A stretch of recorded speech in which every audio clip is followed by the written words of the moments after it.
presenting history's best on PBS. Funding for the 50 Years' War, Israel and the Arabs, was provided by the Corporation for Public Broadcasting and PBS viewers like you.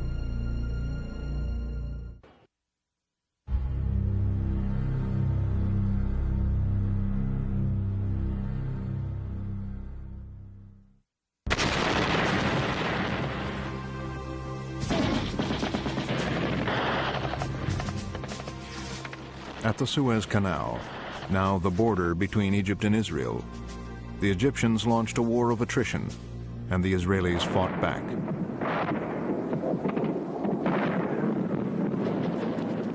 With growing casualties, political attitudes in both countries hardened.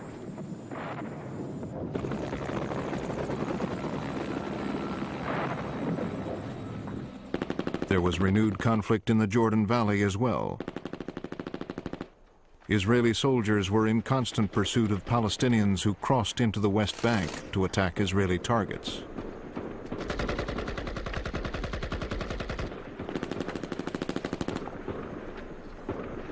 There was no talk of peace.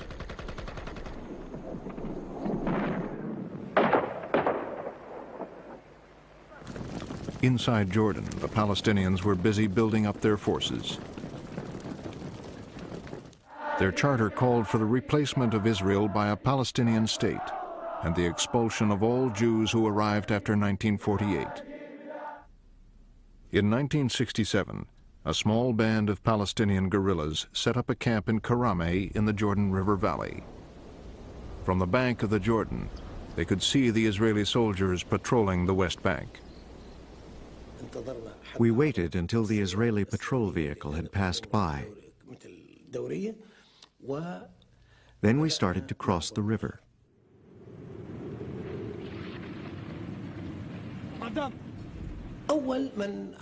The first to cross was Abu Ammar.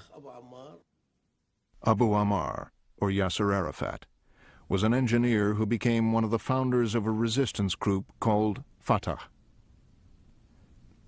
This was their first crossing of the River Jordan, launching their campaign to establish a Palestinian state. We know that is not easy. But we are ready to pay the price. On me, the water of the River Jordan came up to here. On taller people, of course, it wouldn't come so far up. Now, Arafat is short, and the water came up to his shoulder. He had his clothes on top of his head, and he waded slowly, slowly. If he slipped, he would fall, and everything would get wet, especially his gun. Beyond the river, in the occupied West Bank, the Fatah guerrillas set about recruiting and training small resistance groups to strike at Israel.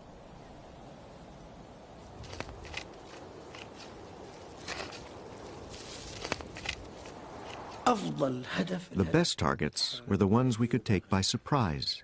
For example, moving vehicles. You open fire, a group of 3 or 4 of you. Then, if you throw 1 or 2 grenades, that settles it. You're safe, and they're dead. The guerrillas had the support of Jordan's regular army. At first, I encouraged them when they went on operations. We would provide covering fire as they crossed the river. If the Israelis hit back, the Kingdom of Jordan would take the blow. So I asked His Majesty to meet them. I had never seen a photograph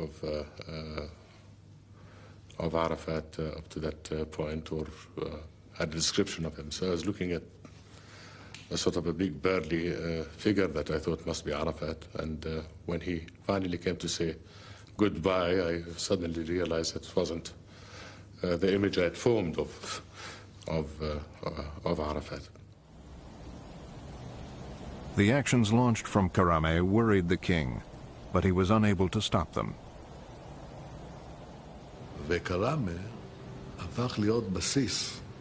Karame had become a huge military base in Jordan. The terrorists there were sending units into Israel. The straw that broke the camel's back was an attack on an Israeli bus taking pupils on a school trip south of the Dead Sea.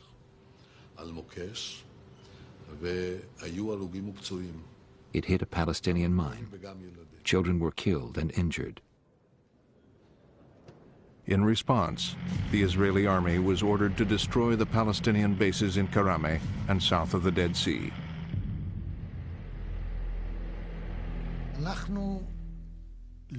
We were not very careful. After the 1967 war, we didn't take the enemy seriously. We didn't bother to hide any of our troop movements.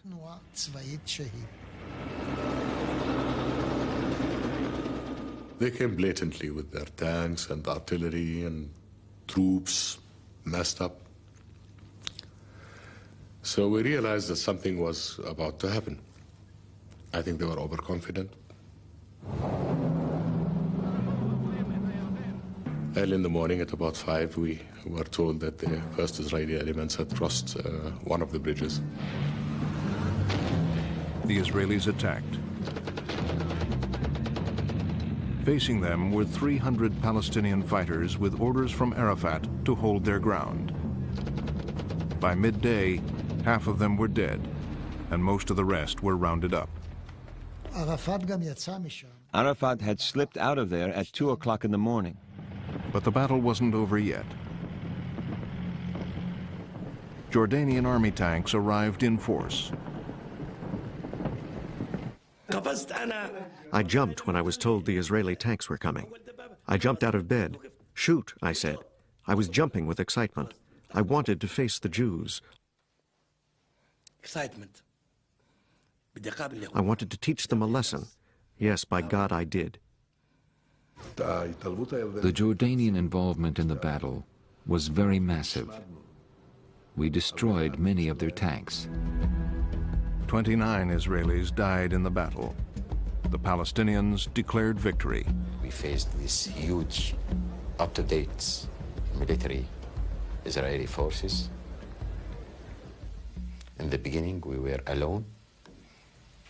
After 5 hours, some small battalions from the Jordanian government attended us and fought with us without any central instructions from their headquarters. But at the end, it was the first victory for the Arab nation after this big defeat of 1967. They claimed it to be a victory for them. We wouldn't have disputed that except for the fact that it wasn't true. But it was a public relations triumph. Arafat was chosen to command all the factions in the Palestine Liberation Organization.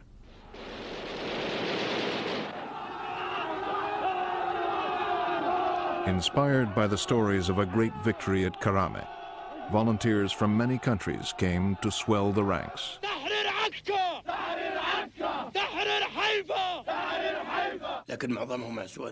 But unfortunately, the majority were the worst type of people. They were untrained and undisciplined. The PLO grew larger, and our problems grew with it.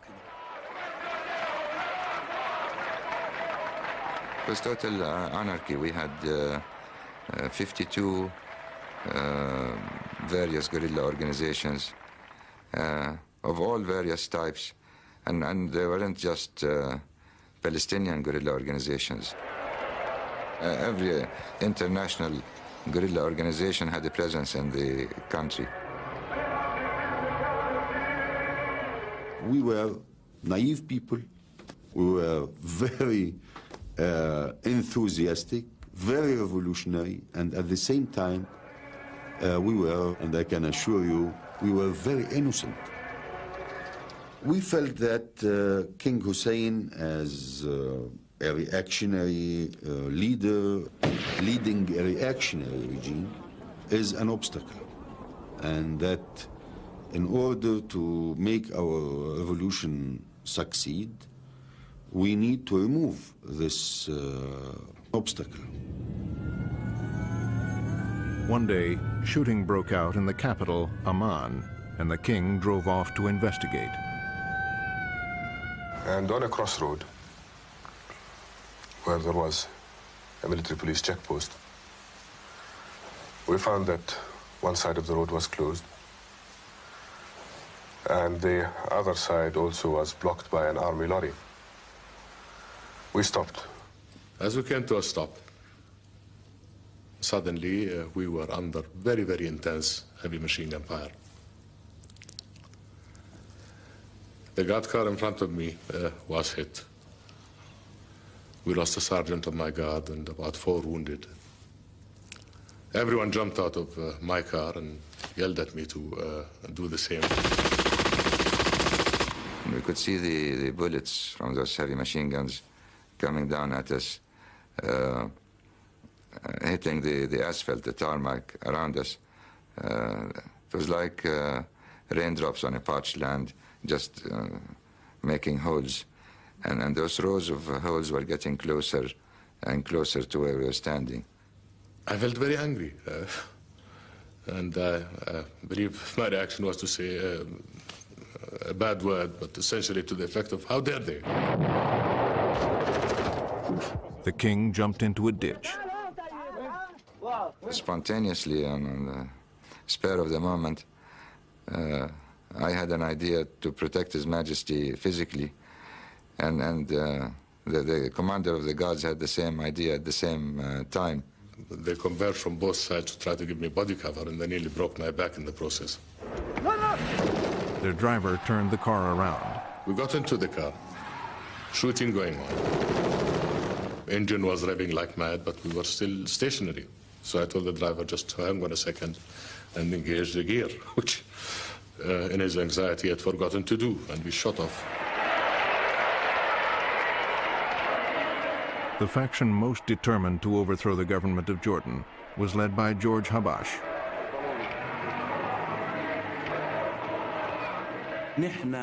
All we wanted to do was to fight against Israel. But the Jordanian regime saw us as a danger or a threat.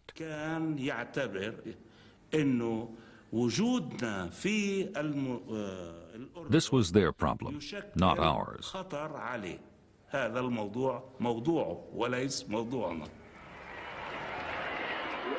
Dr. Habash was the leader of a political party, and they decided to remove King Hussein. But from our point of view, we don't like to fight against the government, but if they are insisting to clash, we'll... On September 9th, 1970, this British airliner with 115 passengers and some of Dr. Habash's armed men aboard appeared over Amman. I heard about it when an aircraft passed overhead my house west of the city in the suburbs, practically knocking the roof off. In a single spectacular operation, Habash's men hijacked 4 Western airliners and forced 3 of them to fly to Jordan with their hundreds of passengers. The planes landed on an old World War II airstrip in the desert. We waited for 20 full years. Nothing happened. Our people remained in their camps, in their tents. They are fed up with this condition. We thought that the way to attract the world's attention to our cause was to hijack planes.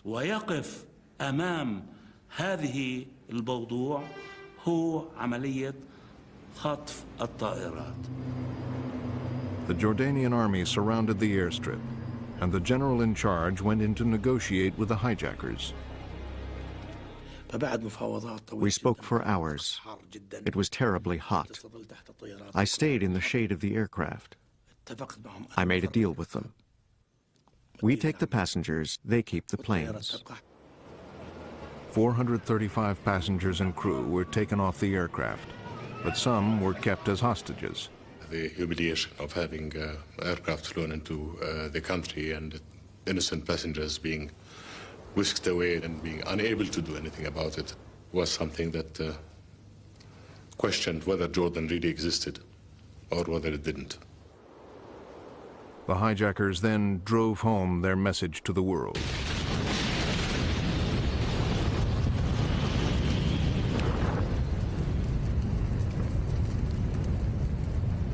Well, that was the limit. As far as I was concerned, something had to be done, and done soon. 4 days later, with control of the kingdom slipping away, King Hussein declared war on the PLO. That day, Jordanian tanks and soldiers moved into position around the capital. Arab was poised to fight Arab. I think I tried to get a little bit of sleep that night. I prayed a lot. And in the morning, first light, there was movement into the city. In the early hours of September 17, I woke up when we heard the artillery bombing our bases. So what we did immediately is that we went to Arafat office, the Joint Command. Arafat was there. Most of the leaders of Fatah were there. Even Habash was there, and they were calling through telephone and through wireless Damascus, telling them about the news and asking in an open way for a Syrian intervention. On the third day of fierce fighting, the Syrians responded. Our intelligence and our radar informed us that the Syrians were massing tank formations on the Jordanian-Syrian border. We had been arguing over this Syrian invasion, particularly with our Soviet friends at the time. And whenever I raised the problem with the Soviet ambassador, he would respond, but these are Palestinian army units and Palestinian army tanks, they are not Syrian. And we all knew that the PLO does not have tanks. But there were tanks, Soviet-built ones, streaming in from Syria. We were just protecting the Palestinians from the army of Jordan. Our purpose wasn't really to attack the Jordanians. It was a limited intervention on the smallest possible scale. All we wanted to do was support and protect the Palestinian fighters. In Washington, President Nixon called in his national security advisors to assess the reports from Jordan. The Soviets were on every platoon leader's tank right up to the border and then jumped off as they crossed the border. And Syrian officers were in command of what were allegedly PLO volunteer forces. So we knew it was an international superpower crisis. The president summoned the Soviet ambassador. We warned the Russians and said, stay out of there. They, of course, in turn warned us and said, you stay out and keep Israel out. In the meantime, King Hussein's forces had destroyed many of the Syrian tanks, but they could not stop the advance. The pressure on the king was increasing by the hour. When the Syrian tanks had reached the town of Irbid, which is about 2/3 of the way from the Syrian border down to Amman, they're about at that town, on the edge of it. That's when he was really starting to panic. With all the threats from almost every direction, and the situation, to all intents and purposes, looking almost impossible to cope with. Army headquarters began to tell me that we needed help from outside, and we should ask for it from the Americans and any quarter that would be willing to help. In these circumstances, any quarter could mean only one thing: Israel. We knew that he had said he would accept help from any quarter, and we thought he'd probably prefer direct American intervention. He was keenly aware that if he was resurrected and protected as a result of Israeli military intervention, that this would have a strongly negative impact, not only within Jordan itself, but obviously within the entire world. This was something that was discussed between Cisco, myself, Haig, and one or two of my staff people. The advisors knew that President Nixon would have to be informed about the situation right away. I first had to find him, and the Secret Service told me he was in the basement of the Executive Office building across the street from the White House, bowling. And that's where I found him. I remember Henry coming back into the offices. He said, "Holy mackerel, the guy's bowling with his black dress shoes on."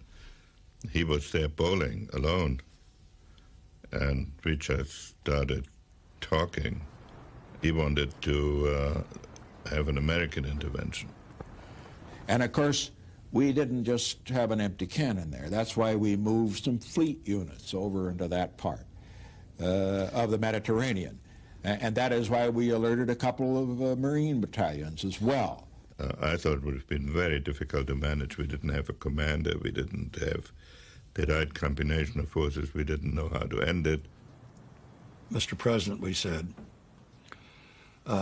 we think the Israelis are in the best position to do this. They're close to the scene. The resources can be employed rapidly. Once he understood that, he agreed to back the Israelis. Hussein was quite aware of and approved of what we were doing in this thing, and if he didn't approve, he didn't let us know. It was America's ambassador in Jordan who broke the news to King Hussein. And what I was told to say to him is, we'll get the Israelis to come in and help you. And I think this is a very serious moment for the king. We asked Rabin what the views of the Israeli government would be in these circumstances, and Rabin said he would report home and ask. I got the authorization to send Phantoms to fly over these tanks. I briefed the leader of the formation myself. I told him, fly over them. Leave no doubt that they see you and hear you. Make mock attacks so that they understand what we want them to do, which is to turn around and go back. So our 4 aircraft perform maneuvers over these tanks. On the side, I had another 2 quartets waiting, just in case. But no one bothered them. The tanks turned around and went back.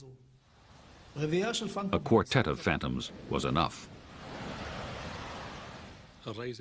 Defense Minister Assad did not want to commit our Air Force. We were fighting an ally. The Jordanian army is our friend. We can't attack them using planes. Whether it was because of Arab solidarity or the threat of Nixon's 6th Fleet and Israel's warplanes, Syria finally withdrew its tanks. The Jordanian army could now give all its attention to kicking out the Palestinians. Yasser Arafat, hiding somewhere in the capital, sent out an SOS. I remember that he made the broadcasting through the station we had, asking the Arab world and the Islamic world to intervene. The Arab world heard him. Its leaders gathered in Cairo for an emergency meeting, chaired by President Nasser. Nasser decided that the leaders should send a delegation to Jordan to ask King Hussein to stop killing Palestinians. At the head of this delegation was the president of Sudan. We went to King Hussein. Of course, he offered us every kind of delicious dish. They kept telling us that you have to stop things immediately. But we can't stop. I mean, we're in the middle of a life and death struggle. Then we stayed for dinner, going through all the arguments. I believe that that experience was one of my worst during that particular period of time. Because one is concerned, one is worried, one is trying to deal with problems changing every minute, and suddenly to have to entertain a group that is totally out of touch with reality or with the needs of the moment. And we kept on talking and going through all the reasons until daybreak.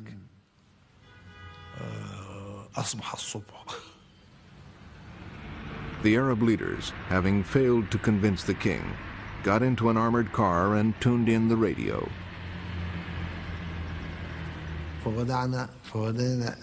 We started to hear Arafat talking, and Arafat calling for help. The leaders went to Arafat's hideout and provided him with a new identity, a family man complete with wife and child. We passed off the child as Arafat's, so that the guards at the airport would not stop us. And we made Arafat change into Arabian dress. Thus disguised, amid the delegation of Arab leaders, Arafat made it past King Hussein's soldiers guarding the airport. And then suddenly I heard with utter shock and disbelief that they arrived in Cairo. They had Arafat with them. Arafat had had a close shave in more ways than one.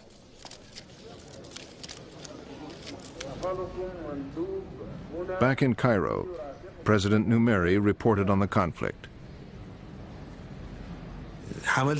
It was unfair to Jordan and to King Hussein. King Hussein decided that he too had better join the meeting in Cairo. I, of course, came in still in my fatigues and with my gun in position. And he spoke in the conference and responded to the allegations.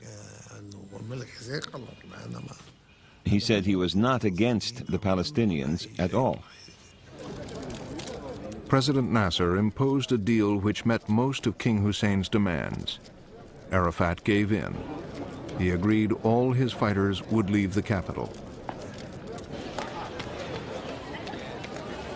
The PLO tried to regroup in the north of Jordan, and it took King Hussein another year to drive them out of the country altogether.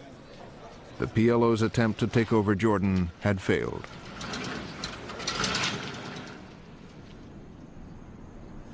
But we did a very important thing. We create a new people. And instead of being refugees, to be fighters. This is very important. We were refugees, homeless. We became now fighters, freedom fighters. And next stage, you will see.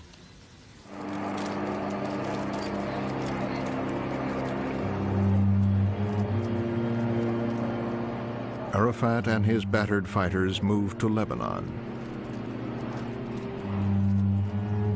where they regrouped.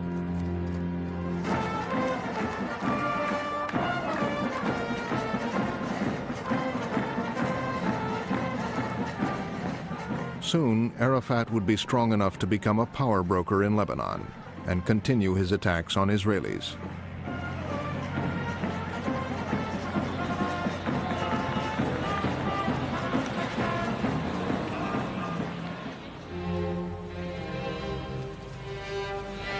The Olympic Games stand still. The flags in the stadium at half-mast. The citizens of Munich, the thousands of competitors and officials. Palestinian guerrillas crowned a year of terrorist attacks by storming the Olympic Village. This hastily conceived memorial ceremony. 11 Israeli athletes were killed as the world watched. Israel retaliated with a pinpoint operation. An Israeli commando force landed on a beach near Beirut. Their targets were PLO leaders, particularly those responsible for Munich. Arafat, who was working late at the PLO's busy headquarters, escaped.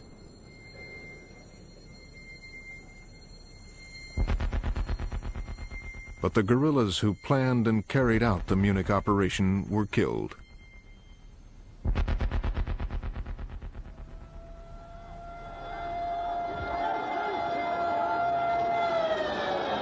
At the funerals, the Palestinians and their Muslim allies erupted in fury.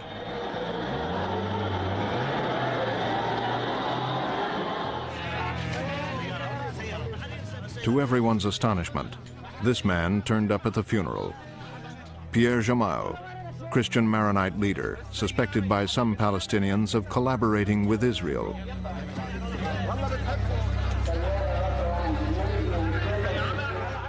Jamal led a Christian militia, the Phalange. He warned Arafat to stay out of his conflict with the Lebanese Muslims. Pierre Jamal thought hard before attending the funeral.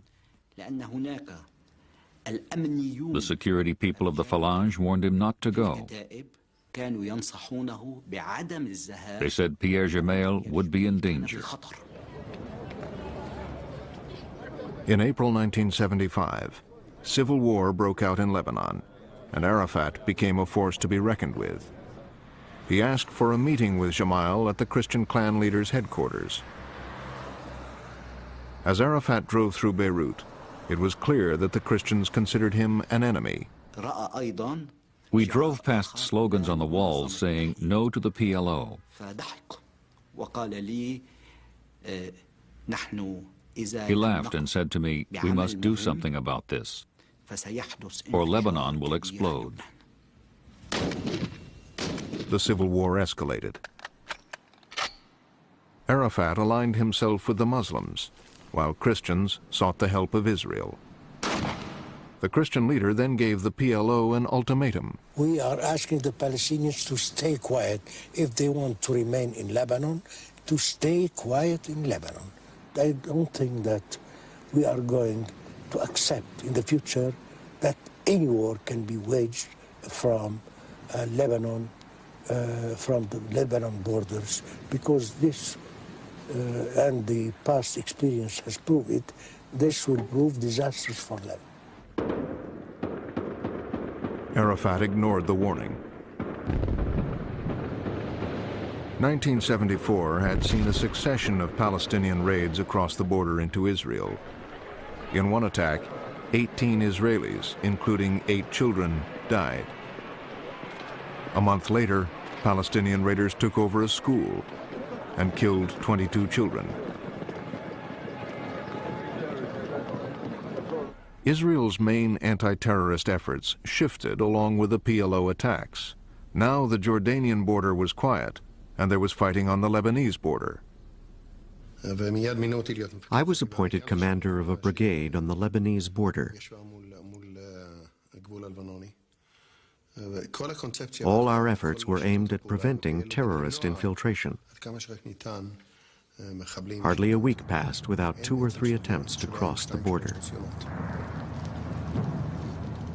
Israel, surrounded by hostile Muslim states, badly needed allies. When Lebanon's Christians were challenged by the Palestinians and Lebanese Muslims, they asked for Israel's help.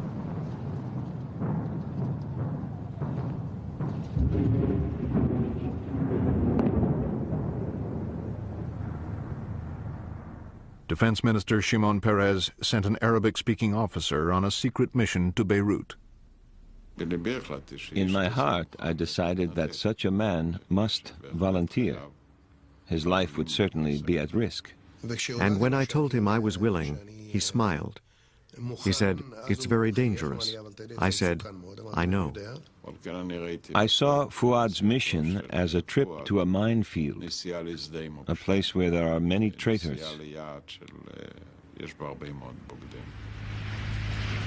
The Israeli officers set off aboard a missile boat, sailing in darkness towards civil war-torn Beirut. All Beirut was lit by cannon fire. A city like hell. Unbelievable. One big conflagration. The intelligence officer knew that the Christians were faring badly against the Palestinians. His Christian hosts sped him towards the battlefront.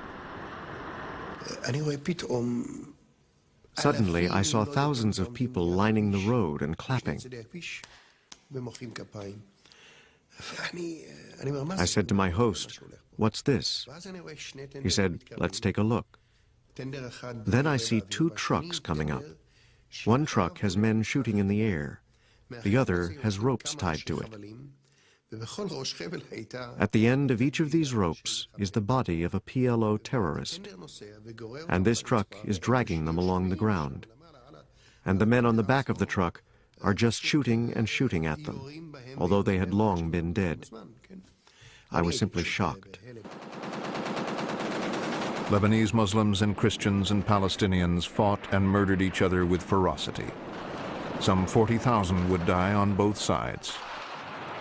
A British journalist reported, "At its most hideous, this civil war has been simple. Muslims have murdered Christians, Christians have murdered Muslims. Not in battle, but in cold blood." These men were innocents, kidnapped in the street, taken to a secret place, tortured, shot, and then dumped in the street again for their families to find.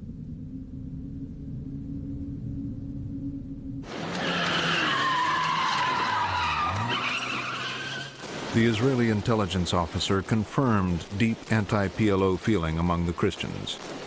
They desperately needed help. They asked us for weapons, everything. Rifles, Kalashnikovs, Uzis. They asked for cannons. We gave them. Mortars and tanks. We gave them. In 1981, Ariel Sharon became Israel's defense minister. Soon after, the Christian leaders came to a Beirut beach to await a visitor. As I landed, Bashir Gemayel came towards me. He hugged me, shook my hand. He had his officers with him.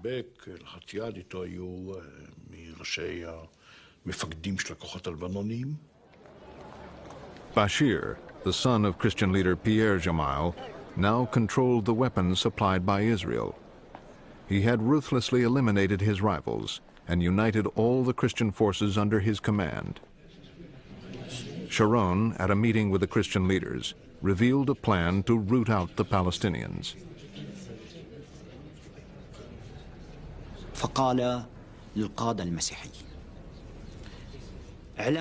He told the Christian leaders, "We have taken a decision in Israel to invade Lebanon.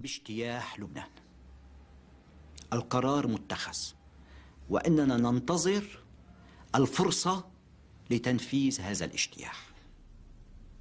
Sharon told the Christians they would have to help. Israel's troops could not march into an Arab capital. Expelling the Palestinians from the city would be the task of the Christians. I said, "Remember, if an invasion happens, it's a mission you will have to carry out. You, and only you, can do this." But the Israelis could advance to the outskirts of Beirut and encircle the city. 6 months later, the Palestinians provided Israel with a pretext for invasion. In London, the Israeli ambassador was shot by a Palestinian. As police gathered evidence, Prime Minister Begin summoned his cabinet. He turned to me and asked me to brief my colleagues. Ariel Sharon said nothing about his plan to encircle Beirut. He spoke only of pushing the Palestinians back from Israel's northern border. Then Mr. Ehrlich, God rest his soul, asked, "What about Beirut?" I said, "Beirut isn't in the picture. The plan is to create a 40 to 45 kilometer area in which there will be no terrorists." Israeli forces crossed the border and moved rapidly into Lebanon. But Prime Minister Begin reassured the Israeli parliament. And if we achieve the 40-kilometer line above our northern border, the job is done. All fighting will stop. But within hours, Sharon found an excuse for pushing farther. We got information that units of the 1st Syrian Division were moving south towards the Bekaa Valley in Lebanon.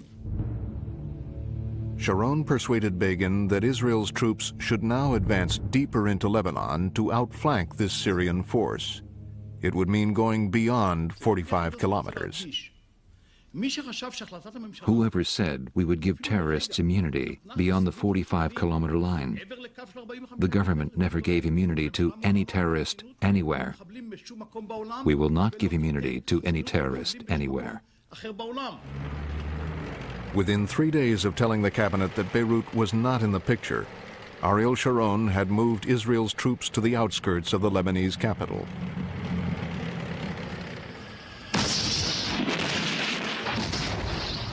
For 9 weeks, they laid siege to Beirut, exchanging fire with the Palestinians. We are here, and we will continue to be here, and we will defend this city, the first, it is very important, it is the first Arab capital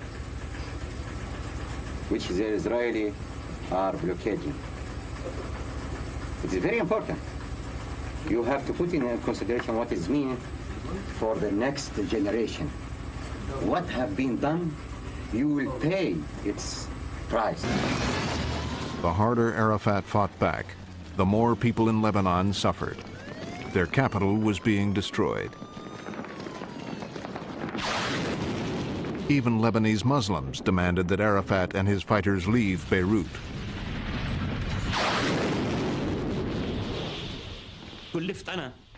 I was the one who had to raise the question with Arafat. He was shocked. No one had spoken to him like that before. I said, well, we are informing you now. The Israelis drove the message home by staying close on the heels of the Palestinian leaders. وأكاد أقول أن إسرائيل الجيش الإسرائيلي The Israeli army seemed to know what we were going to do before we did. بتوجهاتنا السياسية. فعندما If we spoke about fighting on, we were attacked by the Israelis 1 hour later. نشعر بردود الفعل الإسرائيلية بعد ساعة من الزمن. There was a meeting in one of our headquarters, and I tell them, please, get out. Leave it. Just now, he said, you are inviting us for a meeting. He said, please, leave this place directly. I don't know why. Believe me, I don't know why. After 15 minutes from our departure, they bombed. In a cellar under the rubble, the PLO leaders faced a stark choice. وكان قد وصل إلى قناعة ياسر عرفات. Arafat was convinced that we had to evacuate Beirut. ولكنه كان حريصا في نفس الوقت أن لا يسجل. But he was careful to avoid being the one who ordered Palestinian forces to leave Lebanon. كان يريد أن يكون القرار جماعيا ويساهم به. He wanted a collective decision by all the faction leaders. The price of further defiance was clear.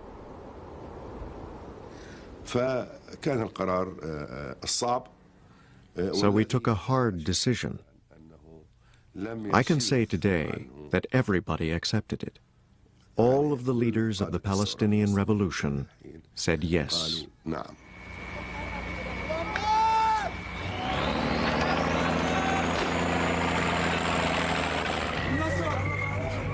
In the last days of August 1982, thousands of Palestinian fighters were forced to evacuate Beirut.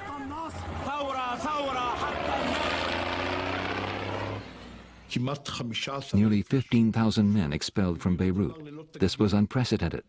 An entire terrorist organization expelled from a capital.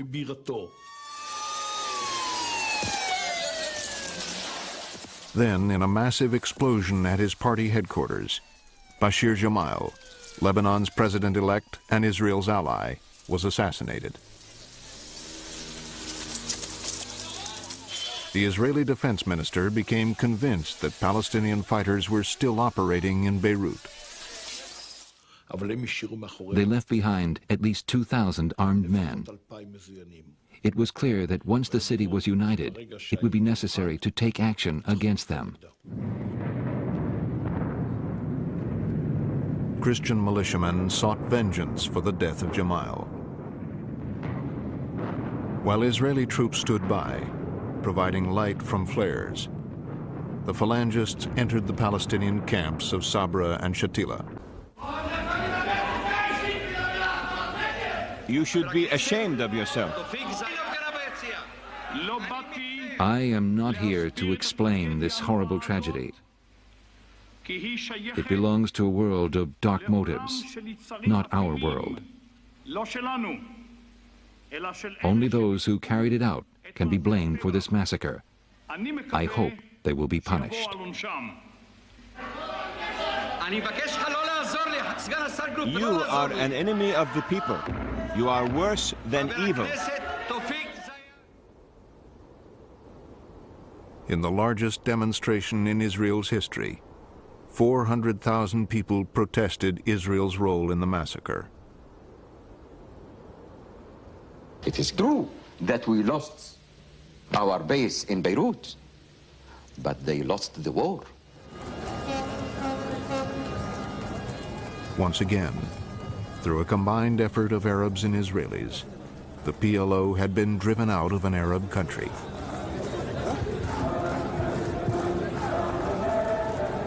Yasser Arafat, the great escaper, was on his way to yet another base, this time in Tunis, 2,000 miles away.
This program is a production of WGBH, which is solely responsible for its content. Funding for the 50 Years' War, Israel and the Arabs, was provided by the Corporation for Public Broadcasting and PBS viewers like you. This is History's Best on PBS.